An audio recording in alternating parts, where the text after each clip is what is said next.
ayan guys. Tinigil ko kasi ang ingay ng aking aso. Ayan na naman. Nagpapapansin siya guys. So, today, maglilipat lang ako guys ng ating apple. So, ayan ang itsura ng ating apple. So, ililipat ko lang siya guys. Dito sa lalagyan. Meron tayo ditong lalagyan. So, ayan. Ayan guys, look. So, transfer ko lang sila guys. So guys, ito na yung ating apple na transfer ko na. So, nilagyan ko lang nito guys for safety kasi gawa ng madaming manok. So, ayan guys. So, yung ating apple. Ito lang tayo guys ng suha. So, ayan, nag-iisa. So, kunin na natin yan.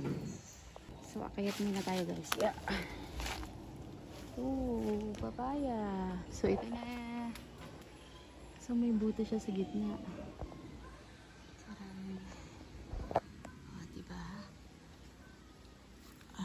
Oopsie. Oops. So, ayan. Bumagsak na. Buti na lang may pagpapatungan. So, here we go. So, ito na siya guys. Yeah. See?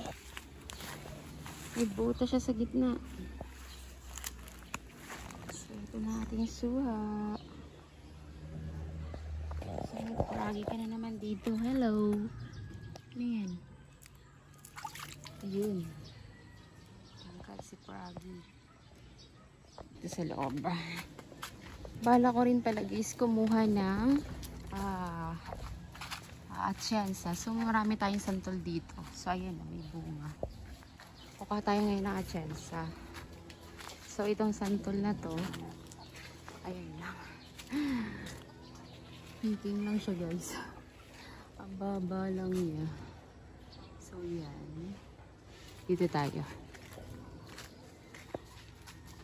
So kukuha tayo ng atsensa. So ayan. Wait lang guys. Lagi siyang bunga. Ayan. Pahinog na yung iba. Ayan. Atsensa. Ayan pa. So, gusto kong kunin yung isang malaki. Yun. Pero hilaw po siya. Ano yung ating alagang mga manok. So, ayan.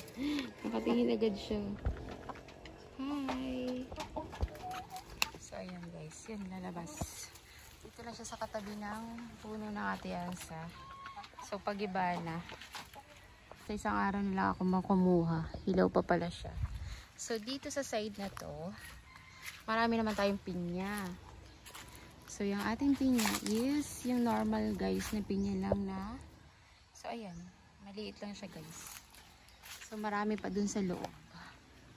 Kaso, madami masukal. So, ayan. Hindi na muna tayo pupunta dun. Masyadong masukal sa ating paligid. Pero marami tayong tanim dito guys. So, ayan, namumulaklak na rin yung ating talong dito. Ayan.